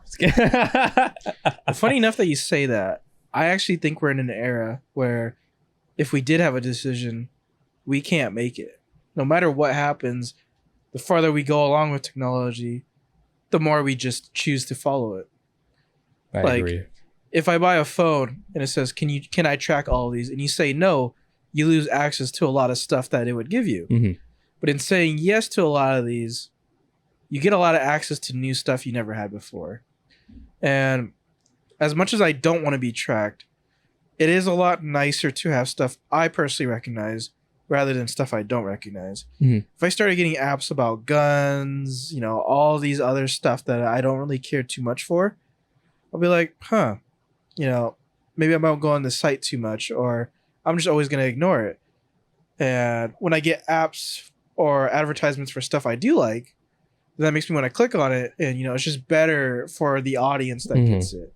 So as much as I want to say that we do have a decision in the future, and even now, I'm afraid we might not even have one. So I think the important thing to remember too is that this didn't happen all at once. It was the slow progression over the course of many years. We've gone too far. We have literally gone too far, and we're at the point now where we can't really do a whole lot if we actively try to prevent these things from happening. And it's really interesting how that works because, it all kind of started with targeted advertisements and things like that. And then now, they're like, oh, we want to be able to use your camera for this one random stupid feature that nobody's going to use. Oh, wow, weird. And then, the progression over the course of time has just become more and more evident. And it's been really easy to see like, oh, wow, this is actually really fucking gnarly. But this has been going on since. It's been going on for a long time. So if you're mad at it now, you should have been mad at it like 5 years ago when they started doing it. Yeah. Or 10, probably. Or 10, or I don't know, 20. When the internet started, they're doing it. Yeah. They're already tracking them. Like, oh, well, I mean, we could put these microphones in our... let's just start building the database. Web 0. Let's put them in the computers. Yeah. Speaking of computers, now that you have, what are some games you're thinking about playing? What now that you have a computer? We haven't turned it on since you came here because I wanted to keep the computer for testing because although actual homie, he showed us a lot of things like benchmark scores and stuff, not any temps, and I was worried because there are a lot of fans and that's fantastic, but this case specifically, fantastic. There's this case specifically is a Corsair carbide. I don't think it's still around anymore, but it's a closed off case and there's not a whole lot of ventilation. That being said, he put some big fucking fans in there. There's some 140s and they're big boys. That's good. That means Stanley knows what he's doing. But I was still concerned because I'm not a big fan of the placements that he chose, but I know why he chose them, but I'm not particularly fond of them. And that's always something we can fix. Oh yeah, that's something we could fix for sure. But also, if we don't need to fix it, then who cares? So I was running some tests, and we're golden. Temps are totally fine. Running at the only thing I've tested so far is Genshin because that was the only thing I could really log into without having to download something big. I say that, but I forgot how big Genshin was for installers and how the download is not very fast. So I was really sitting here just like, shit. I was like, oh, it's done. Oh, unzipping packers. Oh, okay, it's done. Verifying file integrity. Oh god. Everybody knows the verify file integrity hell of Genshin. But no, what settings were you? Do you remember what settings you were playing on Genshin? I think there was a time I was playing 30 FPS, crazy enough, which is a wild ride for Genshin. For those of you that don't really play video games or don't know what 30 FPS is like, it's basically let's just think of whenever you blink, right? There's like a small time that stops for you every time you blink. Just thinking you're blinking like 3 times as fast. So you're blinking constantly. Imagine that's how your game was running. Like every second you would miss something and it would just lag. It'd feel like lagging. Yeah. Even though it's not really lagging. To be fair, I think for a game like Genshin, it's not that bad beyond 30 FPS because it's more of like a bigger rounded open world. So something like an FPS, for example, which you don't play very much anyways. It's not the end of the world. Most people can deal with it. I mean, on my phone, I play 30 FPS. I could play 60 FPS, but I do 30 because I can't hold my phone anymore. It's molten lava. And 2, it just runs a little better sometimes. And I mean, it's a small screen. As long as the res is good, I can do my dailies on my phone, right? You know what I mean? But this new computer, I maxed out everything, and you're chilling. Perfect. Let's just say the jump from 30 to 60 is basically the difference between not having glasses on and having glasses on. There's a major difference that you will notice as soon as you start playing. I think it's more of the problems were more of what we call the 1% lows, which means every 1% of the time, what is your frame rate? And we calculate that as frame drops. So like because when you're playing a game and you're at 60 FPS, you might get like a frame drop here and there, like 1% of the time, 0.1% of the time. That's what we calculate as the frame drops. And for you, that 1% probably ends up being like, I don't know, 2%, 3%, 5%. And that's not really ideal. But then again, okay.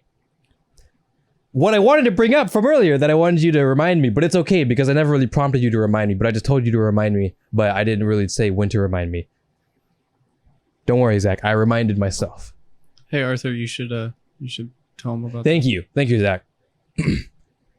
So the thing about your old computer is funny because, like, again, I'm an advocate for building computers. You know, I will always say, build your computer. It's fun. It's a great experience. And oftentimes around these days, we just use our computer for everything, honestly. So why not just have a nice experience? Like, we interface with the internet and everything so much these days. So it should be important to have these type of nice things.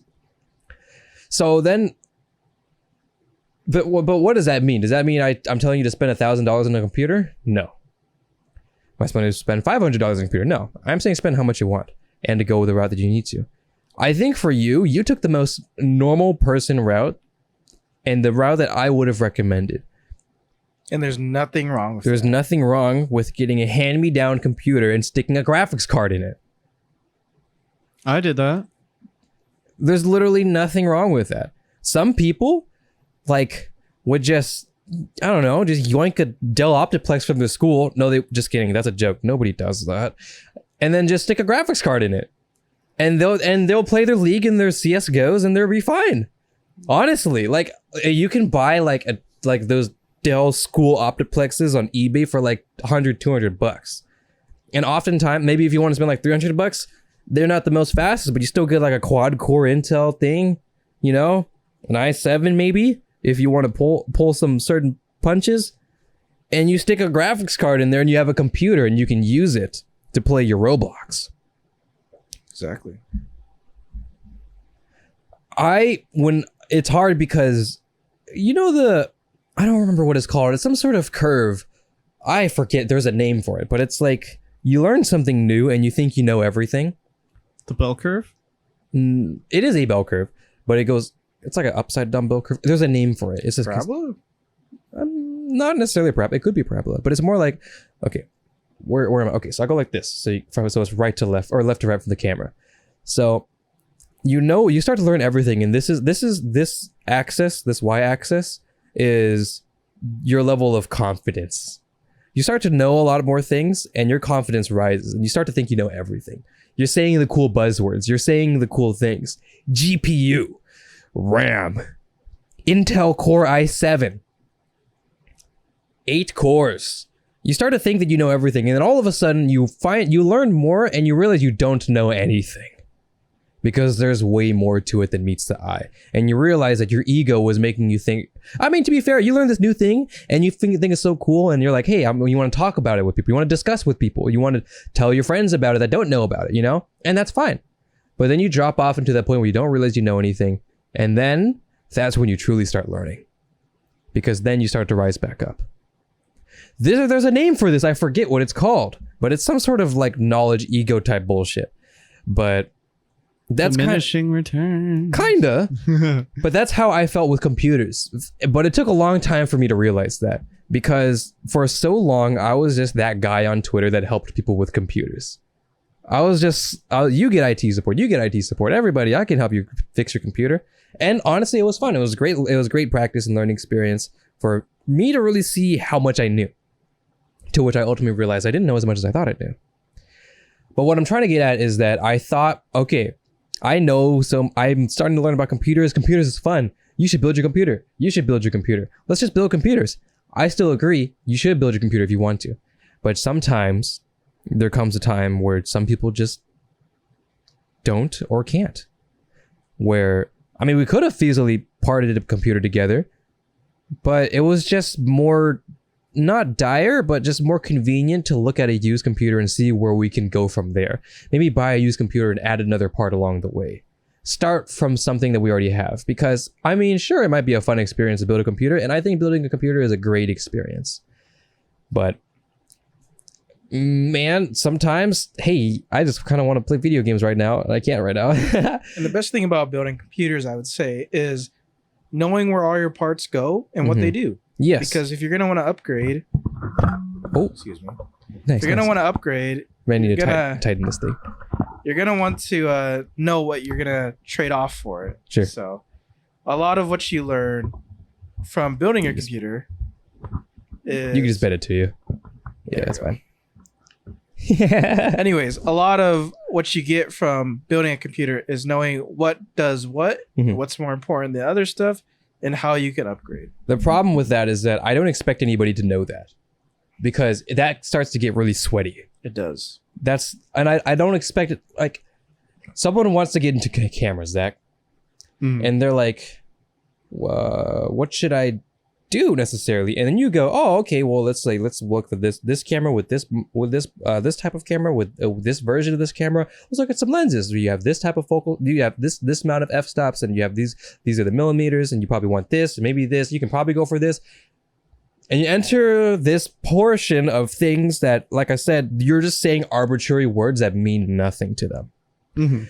So that's where I would come in, and I would help you build that computer. I would tell you when I part computers out for people, even for online, for people who don't, I can't be there to help them build it. I mean, you can ask me questions. I could be in a Discord call if you need me to. But in general, I'm not going to be at your house to help to like, hey, you should do that. Hey, you should put this here. So what's the best thing I can do? The best thing I could do is to just tell people what each thing does, why it does it, why you might need it, why you might, if you're going to game, if you're going to edit, you're going to do Photoshop, what parts should you allocate and why? So that way you can learn why. Because learning is important. Exploration is important. That's kind of like a good time back to what we were talking about in the beginning. Of things that you don't necessarily... I don't know. They didn't know anything in the beginning. So how am I going to say, okay, buy this CPU, buy this motherboard, buy this graphics card, buy these drives. The one's an SSD, one's a hard drive. Well, one is faster. It's fine. Buy this power supply. What does that mean to them? And then, okay, here's a couple tutorials. Go at it. That doesn't help them. What have I done? I haven't done anything. I haven't warranted their... I mean, I helped them get started, like, because they may have not even known what parts to get, but as someone who reached out to me, what did I even give to them? I didn't give them anything. I just said, hey, do this. I think the process of asking the questions of, like, you know, for the camera example, like, what kind of pictures are you going to be taking? You know, like, how often do you see yourself picking up your camera and going out and shooting? Like, do you need it to be super portable, or are you okay with having it like in a backpack or something like that? You know, just like asking those clarifying questions so that you can point them in the right direction. And like, you know, I was talking to you about the cameras for the set and everything like that when we were exchanging out the 70D for the M200. And you know, both of us were doing a lot of research on mirrorless cameras, the crop sensor mirrorless cameras and everything like that. And you know, we ended up hitting a gold mine, and you know, this camera has done absolutely fantastic ever since we've been using it, and it looks even better now. Oh yeah, it looks fantastic. Oh wow. But you know, that camera costs as much as the lens that's on mine. You know, and so finding the best bang for the buck is like the best thing, and also being able to figure out kind of like, how much am I willing to spend to get the end result that I want? And some people, they don't have $900 to spend on a computer. They don't have $1,000 to spend on a computer. They have $500. They say, okay, what can I do for $500?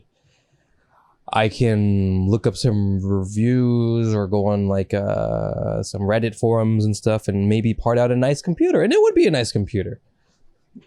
Or you can maybe start used and see where you can go from there. Like, okay, how about my new current hobby, keyboards, right? You can start out, I mean, okay, this is going to be voided because I just showed you that $20 keyboard. But imagine I didn't build that yet. Imagine I didn't do that yet. What do we know? What do we know about keyboard hobbies? What do we know about the enthusiast place? What do we know about it? First and foremost, It's expensive. it's expensive. Everything's about keycaps. Everything's about keycaps. Well, not everything, but Most things. everything's about keycaps because keycaps are expensive too, and it's the thing that you see immediately. You know, these type of things, right? Essentially, we're coming up to this. I was going to say fork, but that doesn't make any sense. This one central point where it's expensive. Now then, how do we mitigate that? You can use lesser parts. You can use cheaper keycaps. You can choose cheaper switches. Or we can mod a keyboard that pre-exists. And that's what we did for you, Zach. Mm-hmm. And that saved tons of money, especially at the time when we didn't have that $20 keyboard to exist. So... Okay, I wanna show Christian the $20 keyboard, but you can keep going. Sure. Go ahead. So you come to that point where it's like, why don't we just have a starting point that exists already? And then build from that, right? Why not? Because you don't necessarily need the newest and greatest things immediately, right? Like our parents always say that. You don't need the newest things. You don't need the newest, fanciest things, you know? Sure, that's the keyboard I built for, you know, like, well, the kit itself is $20, and you can, This is cool for $20. right? This is the Tester 68 CIY. Some people in the the enthusiast market, they might know about this being like the keyboard that said, "Ha, nice budget keyboard. We're from China. Look at this." Now go ahead and type on it. I do like how it feels. Yeah, I don't know, it's clickety clackety. it's very clackety clickety. Very manageable. Mm-hmm. And very space efficient. Yeah, sure. So the reason why that thing is an anomaly is because previously, if you wanted a cheap keyboard kit, I think the cheapest one was probably going to run you like maybe $60. You know, like a GK61 that I don't have in this room right now, but I own it.